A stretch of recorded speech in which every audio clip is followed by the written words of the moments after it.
On the Racing Insiders this week, the Sebring test for United Sports Cars. We get the inside information from Peter Keane, who's there. Chris Dyson, two-time ALMS champion. What's he going to be doing this year? The 100-acre Wood Rally, second in the American Rally Championship. Guess who won? He owns the place. And are you kidding me? What's going on in our heads? That's next on the Racing Insiders.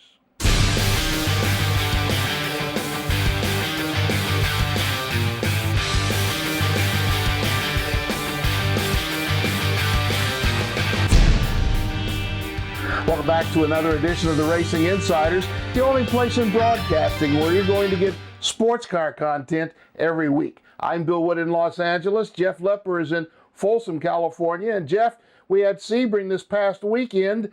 Great testing. It looks like the ALMS guys, at least from my standpoint, looks like the ALMS guys got to a track that they know, and they were much faster. Yeah, they got that big notebook. We talked about it last week. They're able to go back and look at what changes they need to make their cars quicker this time for the test. And Oak Racing did a good job leading 2 of the 4 segments in practice sessions there. A lot of great things coming out. I think that they're hitting on this whole balanced performance thing. Let's see if this can transpire to the 12-hour. Testing's a lot different than racing. Yeah, you're right. You mentioned that. I don't know how much weight we should put on these numbers, but one of the numbers that's fascinating to me is that the Muscle Milk crew, after 2 championships in the ALMS, a string of wins, they're not fast right now. Yeah, it's a different car for them though too. They're learning as they go as well. So we'll have to see how that team adjusts. If anybody can do it, Greg Pickett's team can definitely overcome what they need to come to get used to this new P2 car to really succeed in the race. You mentioned it last week.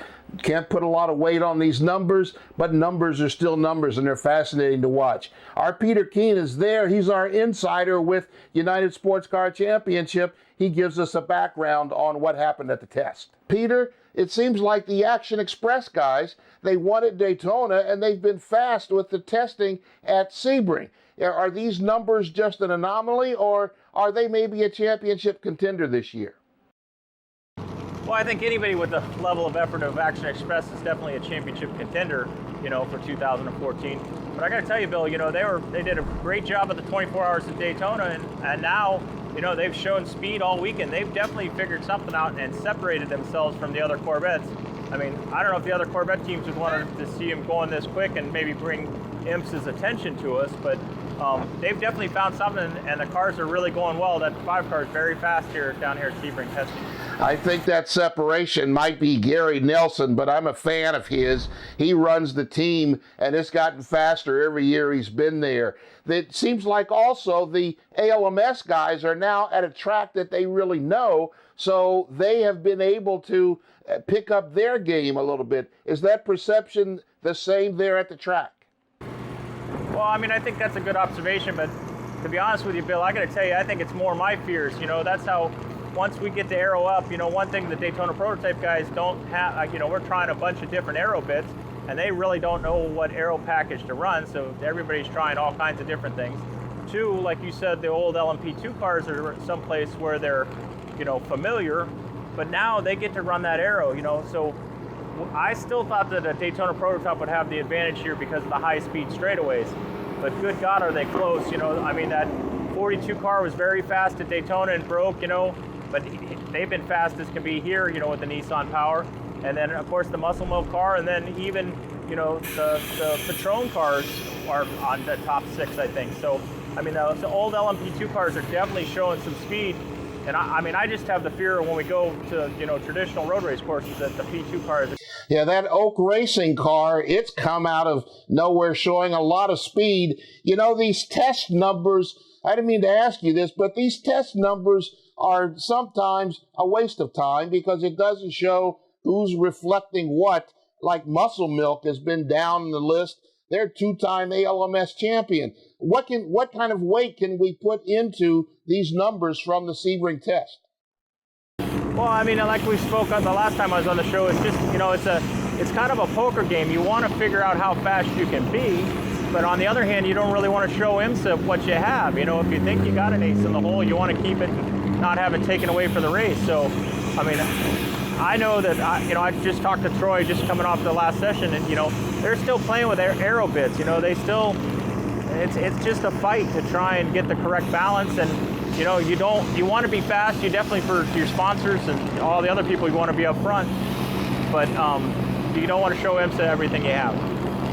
Finally, the Conti program, they were testing there. Some of the guys were fast. You said some of the guys were crashing. How is the Conti program going to be at Sebring? Well, I got to tell you, it was a little rough yesterday because there was a lot of new guys to Sebring in the Continental program, and there was a lot of crashes, a lot of red flags. We actually had a Camaro get over the fence and turn 14 yesterday, so wow. We had a long red flag to clean that up and fix the wall. But I mean, I guess as much as things change, the things stay the same. It's Porsche, BMW, and some fast Mustangs up front, and it looks like the Aston Martins are starting to show some life. What about the ST program in the Continental Tire Sports Car Challenge, Peter? Well, it's very interesting in the ST program. Once again, the BMWs are at the fastest of the speed chart, but no Porsche Caymans have showed up. Imagine that, the cars that were GS cars last year got the detuned motor, and then they don't show up for the winter test for Sebring. I got to give a plug to my buddy Irish Mike and the Hyundais. We've been like third or fourth all weekend long, so the Hyundais still have some work to do, but they're showing a little bit of speed too. But so far, it's been all BMW, and no Porsche's a no-show in ST. Peter, a lot of good meat, partner. Thank you. A lot of good stuff to chew on before the race coming up in mid-March. Guys, pay attention to what's going on. This is what sports car racing is going to be, and you're getting the best from our insider, Peter Keane. Thanks, Peter. Excellent, guys. Chris Dyson, two-time ALMS champion, is on the roadside, it sounds like, in Florida. We reached him after a holiday or some testing or something. Chris, welcome. What's going on in Florida? Well, Bill, I'm down here actually for Brian Redman's Targa 66 event, which, if you're not familiar with it, is one of the longest-running classic car collections and vintage racing events in the country. It's Brian's baby, and he and his whole family have run the event for a lot of years here. We're at Palm Beach International Raceway, and we've been running our Caterham SP300R and a few other familiar cars this weekend down here. Now, the big question, Chris Dyson, why aren't you at the Sebring test? We've heard that you are going to be working with Greaves at Le Mans. Is that right? And what else do you have planned for this year? Well, Bill, my intention is to run the European Le Mans Series this year and race at the 24 Hours of Le Mans again with the Greaves Motorsport team that I raced with last year, and I'm really looking forward to it. And we're working very hard on our customer program out of our shop for our Caterham SP300R line, and working really hard to try to get a program for the race team for the second half of this year with an eye towards 15. Wow, you're staying pretty busy. This is the first time in a long time that Chris Dyson has been on the sidelines here in the United States. Yeah, Bill, I don't really like it that much, but you know what? It's just the circumstances conspired a little bit, and it just wasn't meant to be this year, but that doesn't mean we're not trying and working hard. And I've obviously got a great opportunity to go over in a winning car with a great team who's won championships before. We have a great chemistry there, and we made some huge progress with the few races we did together. And I'm just delighted that they've asked me to come back, and I think we've got a good shot to win races and maybe win a championship over there this year. Now, Chris, you were listed as an alternate originally on the entry list there, and then with Caterham pulling out, you're able to move up to the spot. Tell us about the emotion that, knowing that you're sort of like an alternate and now you're guaranteed to run. I didn't catch the last part of what you were saying, but the Caterham entry was made to get us two cars into the series. Obviously, I have a very close tie with Caterham. And when they didn't get the Le Mans entry, it was hard for them to justify the European Le Mans Series entry. That doesn't mean that we're done with our affiliation with them. In fact, we're looking to incorporate them into our branding for the car, and we're in regular contact. So I'm sure you'll see a combination that looks a lot like it would with two cars. It'll just be a one-car entry. And I got a chance at Lime Rock this year to sit in your 962, and it was a great highlight of my just even sitting in the history of that car and the history of your dad. I know one of my greatest driving things is being able to race with my dad. Are you guys ever going to get a chance to drive together again, or is he done driving? Well, I hope so. You know, we've looked at the HSR event. You know, James and Brian Redmond, and you have done such a good job at kind of inspiring interest in the vintage community. And James is now running the HSR, and Dorsey Schrader's the competition director. They're coming up with some really cool ideas, and they have what they're calling a Daytona 24-hour race in November, which actually is going to be about 4 hours of track time. But it's open to any contemporary prototypes. And Dad has really talked about going back there and doing that. So we're really just trying to figure out what package to take down there. I mean, it was a dream for me to drive with my dad. I think at the time I was 23 years old, and I didn't really appreciate it. But it's a treat to get him back in the car. He still loves it, and it's just a privilege to carry on the legacy. And anytime we can get together on the track and run together, I'd really savor that opportunity. Chris, thank you. We miss you in American racing this year. I want to see you back. A quick question: if there was a chance, if somebody needed a driver at Watkins Glen or at the Petit Le Mans, is there a chance that you might step into a particular car? Yeah, there's a really good chance of that happening, Bill. I find myself in the unfamiliar position of being a free agent, but what I've actually found is that's actually opened up a surprising amount of opportunities, and I'm really heartened and humbled by the interest. So, I want to be selective. I've got a busy schedule ahead of me, and obviously we've got a lot of initiatives here. But if I can get in a winning car on a race weekend, I'm going to go for it. And like I said, we're working really hard on our team's front to try to get a long-term program together so that we're out there in full force again sometime soon. Chris Dyson, thank you. Want to see you back here in the United States. Next, the 100-acre Wood Rally, second event in the American Championship. Guess who won? The guy that owns the roads. That's who won when the Racing Insiders comes back. This segment of the Racing Insiders was brought to you by Go Pro, Be a Hero. Want to keep up with all the racing action at the track? Well, download the new Go Racing TV iPhone and Android app. And remember to like us on Facebook and follow us on Twitter.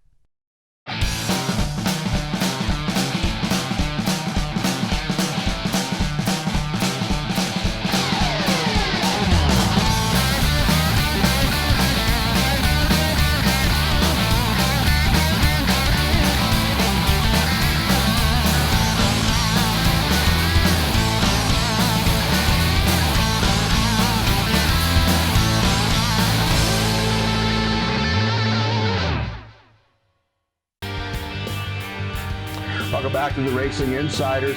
The Rally America Championship had its second event this past weekend.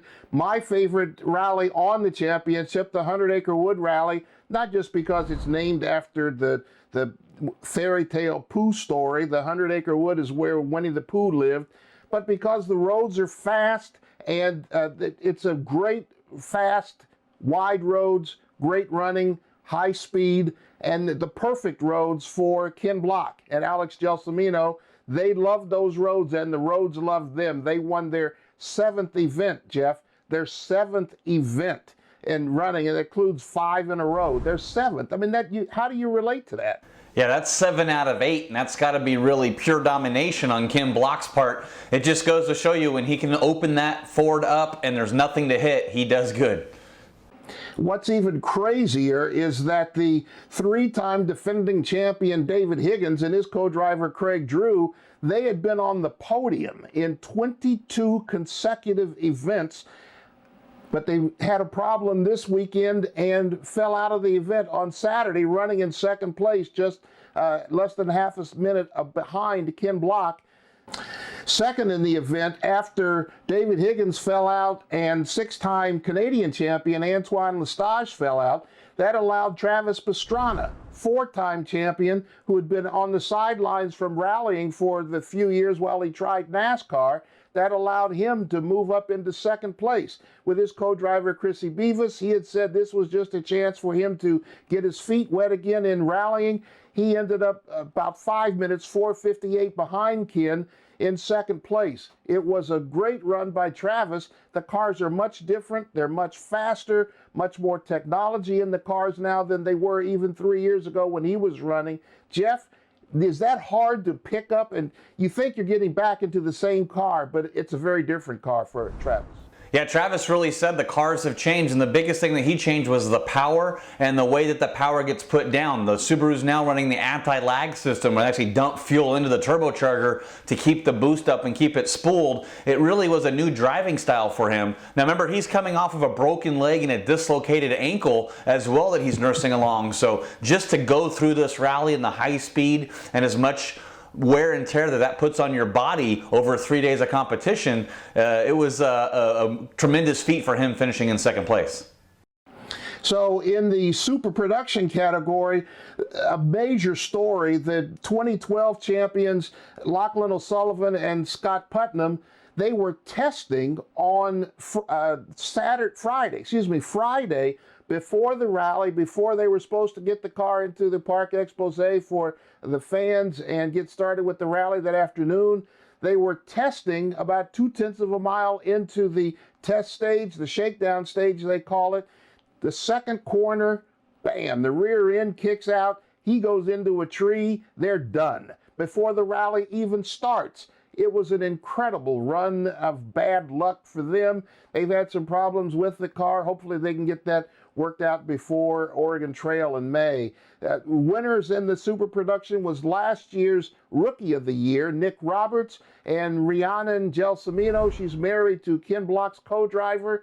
That shows you the world in the rally, stage rally in the United States. And the winner in the two-wheel drive is the 2009 North American champion, Andrew Comrie Picard. A lot of good competition, Jeff. It's good to see the Rally Championship getting up to speed, new names, and a lot of activity in a great event in Missouri. Yeah, it's got to be great. I'm glad that they're actually getting some great coverage, even from us on Racing Insiders, what we do, but I like to see Rally get popular in the United States, and I think the closer that WRC can come, I mean, Mexico is pretty close, that if we can get an American round similar to what we did in Formula One, I think that'll really elevate all the different rallies all the way through Global Rallycross, Stage Rally, Rally America. I really think that's the next evolution in sports car racing on the rally side that America really needs, is to see rally be mainstream here in the States.